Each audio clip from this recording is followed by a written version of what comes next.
काही काम आहे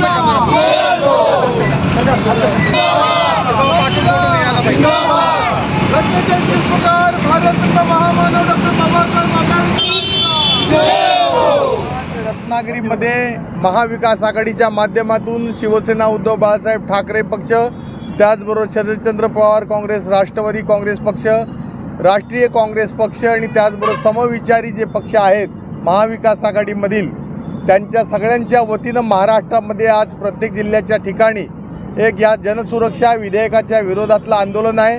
आज रत्नागिरीमध्ये आम्ही सगळे महाविकास आघाडीचे पक्षाचे नेते, आमचे तालुका प्रमुख शेखर शेठ घोसाळे, राष्ट्रवादी काँग्रेसचे बशीर शेठ, या ठिकाणी मुर्तुजा, माजी नगराध्यक्ष आणि आमचे राष्ट्रवादी काँग्रेसचे मित्र मिलिंद कीर, शहर प्रमुख प्रशांत साळुंके, सगळेच महाविकास आघाडीचे, महिला आघाडी, युवासेना पदाधिकारी, अंगीकृत संघटना यांच्या वतीनं महामानव डॉक्टर बाबासाहेब आंबेडकरांच्या पुतळ्याला आम्ही या ठिकाणी पुष्पहार अर्पण केला आहे। आणि राज्यामध्ये आमचे सर्वोच्च नेते उद्धवजी ठाकरे पक्षप्रमुख यांच्या सूचनेप्रमाणे आज संपूर्ण महाराष्ट्रामध्ये जनसुरक्षा विधेयक जे महाराष्ट्रामध्ये आणि देशामध्ये पार्लमेंटमध्ये आणण्याचा एक डाव चालू आहे आणि तो डाव उधळून टाकण्याकरता, त्याचा निषेध करण्याकरता हा कायदा होता कामा नये ही आमची सगळ्यांची भूमिका आहे। आणि त्याच्याकरता आज शिष्टमंडळ घेऊन आम्ही जिल्हाधिकारी कार्यालय रत्नागिरीमध्ये चाललेलो आहोत। आणि त्यामुळे आमची राज्य सरकारला आणि केंद्र सरकारला विनंती आहे की या ठिकाणी जो काही कायद्यातला बदल, घटनादुरुस्ती तुम्ही जी करताय त्याच्यामध्ये तुमचा हेतू कुठलाही चांगला नाही आहे। याच्यामध्ये जे महाविकास आघाडीच्या मध्ये असलेले जे घटक पक्ष आमचे आहेत किंवा जे पक्ष NDAमध्ये आहेत आणि ज्या NDAला घटक पक्ष या देशातल्या राज्यातले कंटाळलेले आहेत, त्यांना धाक दपटशा दाखवण्याकरता या कायद्यामध्ये बदल करून जर कुठल्या गुन्ह्यामध्ये त्यांना तात्पुरती जर अटक झाली असेल आणि 30 दिवस जर ते त्याच्यामध्ये बंदीमध्ये असतील तर त्यांची अपात्रता करावी। हा मूळतः महामानव डॉक्टर बाबासाहेब आंबेडकरांनी या बनवलेल्या घटनेच्या चौकटीचा अपमान आहे असं मला वाटतं। आणि एका अर्थानं ही घटना मोडण्याचं काम या ठिकाणी केंद्र सरकार, मोदी सरकार किंवा राज्यातलं देवेंद्र फडणवीसाचं सरकार करत आहे। तर जनतेच्या वतीनं एक सक्षम विरोधी पक्ष म्हणून आमची या निमित्तानं सरकारला, दोन्ही सरकारला विनंती आहे, जर आपण या कायद्यामधली ही जी काही जाचक जी अट आहे किंवा जाचक ज्या तरतुदी करताय त्या तुम्ही काढून टाकल्या नाहीत, संपूर्ण महाराष्ट्रामध्ये या संदर्भाचं आंदोलन या ठिकाणी होईल या निमित्तानं आज आम्ही इशारा देतोय। त्यामुळे ही घटना दुरुस्ती आपण मागे घ्यावी ही तमाम सगळ्या विरोधी पक्षाच्या वतीनं आमची या ठिकाणी विनंती आहे। आणि राज्यात सत्तेत असलेल्या NDA सरकारने या देशातील लोकशाही संपवण्याकरिता टाकलेला डाव म्हणजे जनसुरक्षा कायदा, नावाला जनतेची सुरक्षा म्हणून त्या कायद्याला नाव दिलं आहे, परंतु जनतेला भविष्य काळामध्ये जास्तीत जास्त यातना कशा देता येतील, त्यांना भीतीच्या छायेखाली कशा टाकता येईल, जी लोक सरकारच्या विरोधात किंवा सरकारच्या धोरणांच्या विरोधात आवाज उठवतील किंवा लोकांच्या हितासाठी आवाज उठवतील त्या लोकांना थेट तुरुंगात टाकणारा हा कायदा आहे। म्हणून आज या कायद्याच्या विरोधामध्ये लोकांना लोकशाही अबाधित राहून लोकांना लोकशाहीत जगता यावं याकरिता राष्ट्रवादी काँग्रेस, शरद पवार गट, शिवसेना उद्धव ठाकरे आणि राष्ट्रीय काँग्रेस, तसेच आमचे RPIचे घटक पक्ष सर्व असे सर्वजण मिळून आम्ही आज या ठिकाणी घटनेचे शिल्पकार बाबासाहेब आंबेडकर ज्यांनी ह्या देशाला लोकशाही प्रदान केली, लोकशाही कशी असावी याचा एक नमुना संविधान तयार करून दिलं, त्या संविधानाच्या मार्फत जे या देशाची सर्व घटना सुरू आहे त्या बाबासाहेब आंबेडकरांना पुष्पहार आम्ही अर्पण केला। आणि इथून पुढे जाऊन आम्ही जिल्हाधिकारी कार्यालयात जाऊन त्या ठिकाणी या कायद्याच्या विरोधात निषेधाचं आम्ही निवेदन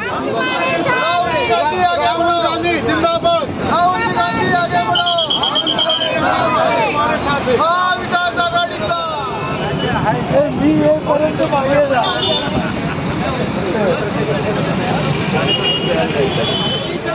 नहीं चलेगी, नहीं चलेगी, नहीं चलेगी। महाविकास आघाडीचा, महाविकास आघाडीचा नहीं चलेगी, नहीं चलेगी, नहीं चलेगी, नहीं चलेगी, तानाशाही नहीं चलेगी। महाविकास आघाडीचा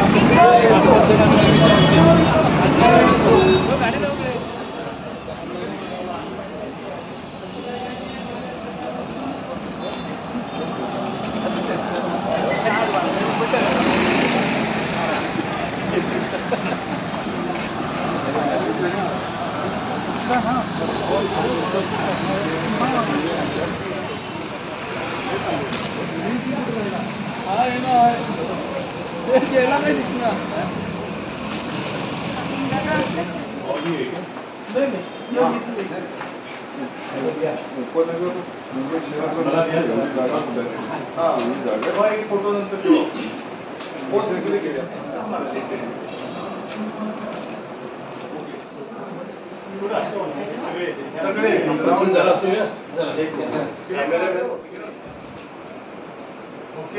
ओके गव्हर्नमेंट का गया ना फोटो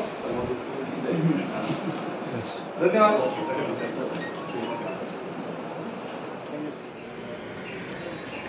ओके हा जो विधेयक पास झालेला आहे हा लोकशाहीला प्रेरित नसून हुकुमशाहीला प्रेरित आहे। ह्याच्यामधले जर आपण नियम आणि कायदे जर बघितलात तर सर्वसामान्य जनतेवरती अत्याचार करणारे आहेत। जर एक तुम्हाला एक साधंसं उदाहरण सांगतो, जर एखाद्या सर्वसामान्य जनतेवर, भारतात राहणाऱ्या नागरिकावरती, महाराष्ट्रात राहणाऱ्या नागरिकावरती जर हे विधेयक लागू झालेलं असेल आणि एखादा जर त्याच्यावरती काही अन्याय झाला असेल, तो जर आवाज उठवत असेल तर त्याचे अधिकार सरळ म्हणजे ते आवाज दाबण्याचे अधिकार ह्या सरकारमध्ये आहे। म्हणजे हे लोकशाहीचं प्रेरित नाही तर हुकुमशाहीचं प्रेरित असं हे जनसुरक्षा विधेयक मांडण्यात आलेलं आहे। ह्याचा आम्ही निषेध करतो आणि आज आम्ही लोकशाही पद्धतीने जिल्हाधिकारी कार्यालयामध्ये निवेदन दिलेलं आहे। कारण आत्ता धारा 144 लागू आहे। आम्ही त्या सर्व अटी शर्तीचं आणि लोकशाहीचं सन्मान करून आज आम्ही ते निवेदन दिलेलं आहे।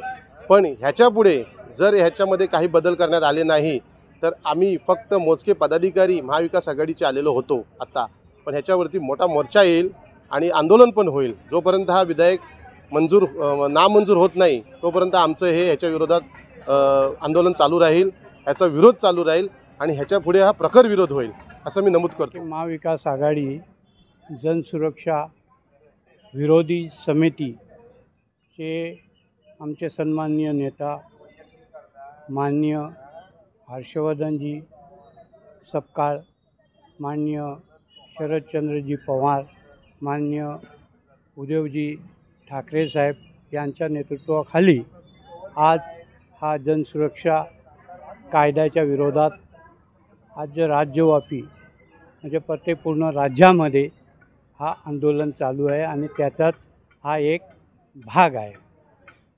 तर जनसुरक्षा कायदा सन 2024 ह्या विधिमंडळच्या अधिवेशनामध्ये हा बहुमताने मंजूर करण्यात आलेला आहे। तरी हे जो विधेयक आहे हे असंविधानिक, संविधानाला न मानणारे आणि एक प्रकारे जनतेवर हा एक दडपशाहीचा हा कायदा आहे।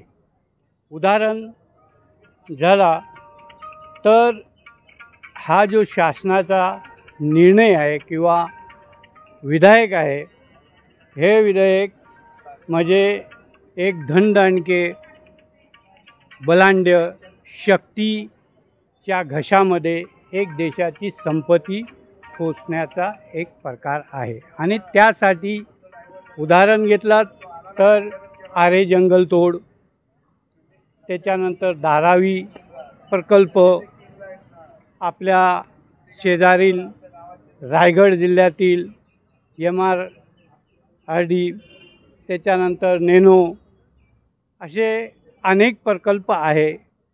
त्याच्यानंतर महाशक्ती महामार्ग, असे प्रकल्प आहेत आणि ह्यांना विरोध करू नये आणि यासाठी हा एक षडयंत्र किंवा कुटील डाव असा आहे आणि त्यासाठी हा जो विधायक आणण्यात आलेला आहे त्याच्यात की बुवा कोणी कोणाच्या विरोधात बोलू नये, सरकारच्या विरोधात बोलू नये किंवा अधिकाऱ्याच्या विरोधात बोलू नये, आंदोलन करू नये किंवा उपोषण करू नये. त्याला उपोषण करताना किंवा आंदोलन करताना बेकायदेशीर ठरवून त्यांना एक तुरुंगात डांबण्यात यायचा आणि त्याच्यावर 2 वर्ष 7 वर्षची शिक्षा द्यायची. एक भले मोठे रक्कमेचा त्यांच्यावर दंड आकारायचा. अशा रीतीने हा करण्यात आला. म्हणून आम्ही हा विधेयकाला विरोध करण्यात आहोत.